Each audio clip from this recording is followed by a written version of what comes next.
আজকে আমরা লক্ষ্য করলাম যে জাতীয় একটা ন্যাশনাল ইলেকশনসের ডেট ঘোষণা করা হচ্ছে 4 জুলাই। ব্রিটেনের ইলেকশন অনুষ্ঠিত হবে। কেন ইলেকশন এই মুহূর্তে, সেই প্রশ্নের উত্তরটি হচ্ছে যে ঋষি সুনাক যে বা কনজারভেটিভ পার্টি যে চ্যালেঞ্জগুলো ফেস করছিলেন তার অন্যতম হচ্ছে যে লিভিং ক্রাইসিস, সব কিছুর দাম ঊর্ধ্বগতি এবং কোনো অবস্থাতেই সেটা নিম্নগতির দিকে নিয়ে যাওয়া যাচ্ছিল না।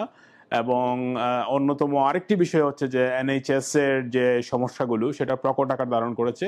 সবকিছু আসলে সামনে নিয়ে আসার পর যে পলিটিক্যাল যে কারণটি সামনে চলে এসেছে, বিগত যে লোকাল ইলেকশনসে কনজারভেটিভ পার্টির যে পলিসি বা যে ধরনের অবস্থান তার প্রতি যে জনগণের যে অবস্থান, সেটা অনেক ক্ষেত্রেই আসলে একটা বার্তা দিয়ে দিয়েছিল যে আসলে ব্রিটেনের জনগণ ইলেকশন চায়। এবং আমরা যেটা লক্ষ্য করেছি যে লেবার পার্টির যিনি চিফ, তিনি খুবই স্ট্রিক্ট বা খুবই স্ট্রেইট একটা স্টেটমেন্ট দিয়েছিলেন যে এই লোকাল ইলেকশনের ভোটের মধ্য দিয়ে ব্রিটেনের জনগণ ঋষি সুনাককে এই বার্তা দিয়েছে যে একটি অনতিবিলম্বে একটি ইলেকশন দেওয়ার জন্য। তো এই সব ধরনের সার্কামস্ট্যান্সকে বিবেচনা করেই আসলে আমি মনে করি এই ধরনের একটা ঘোষণা এসেছে। এবং অবশ্যই এই ইলেকশনের জোয়ার আমাদের বাংলাদেশি কমিউনিটির বাইরেও নয়, ব্যাকটন এবং ওয়েস্ট হাম মিলে আরেকটা কনস্টিটিউয়েন্সি তৈরি হয়েছে এবং ওইখানেও এখন পর্যন্ত কোনো প্রার্থী নিশ্চিত করা সম্ভব হয়নি। তো সেটাও একটা আসলে চমক থাকতে পারে যে আসলে কে এখানে প্রার্থী হচ্ছেন। অনেক বাঙালি প্রার্থীর নাম শোনা যাচ্ছে, দেখা যাক আসলে এখানে কারা নির্বাচিত, কাদেরকে পার্টি সিলেকশন দেয়।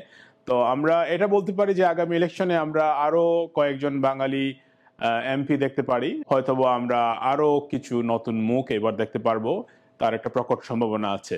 বর্তমান নির্বাচন অবশ্যই অত্যন্ত তাৎপর্যপূর্ণ, স্পেশালি বাংলাদেশি কমিউনিটিতে, কারণ অনেকগুলো চ্যালেঞ্জ আছে প্রত্যেকটা পার্টির জন্য, লেবার পার্টির জন্য বা কনজারভেটিভ পার্টির জন্য। অনেক ধরনের ইস্যুকেই আসলে দুটি পার্টিকে ডিল করতে হবে, করে ভোটারদের ভোট আদায় করতে হবে। সেটাই সকলের মতো আমরাও আসলে খুবই আগ্রহ নিয়ে অপেক্ষা করছি যে ইলেকশনটা আসলে কোন দিকে ব্রিটেনকে নিয়ে যাবে।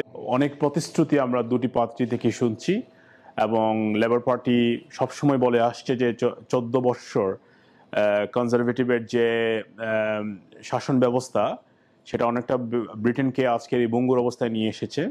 তো এই জায়গা থেকে বের হয়ে আসার জন্য লেবার পার্টিকে নির্বাচিত করা, লেবার পার্টির সরকার নিয়ে আসা খুবই গুরুত্বপূর্ণ এবং ব্রিটেনের জন্য মঙ্গলকর। এবং একই দিকে আমরা লক্ষ্য করি যে কনজারভেটিভ পার্টিও একই ধরনের কথাবার্তা বলছেন যে ওনারা দেশকে অনেক কিছু দিয়েছেন, আরো অনেক কিছু দিতে চান। তো এই ধরনের একটি প্রেক্ষাপটে আসলে জনগণের হাতেই ওনারা ডিসিশনটা মেক করার জন্য ছেড়ে দিয়েছেন।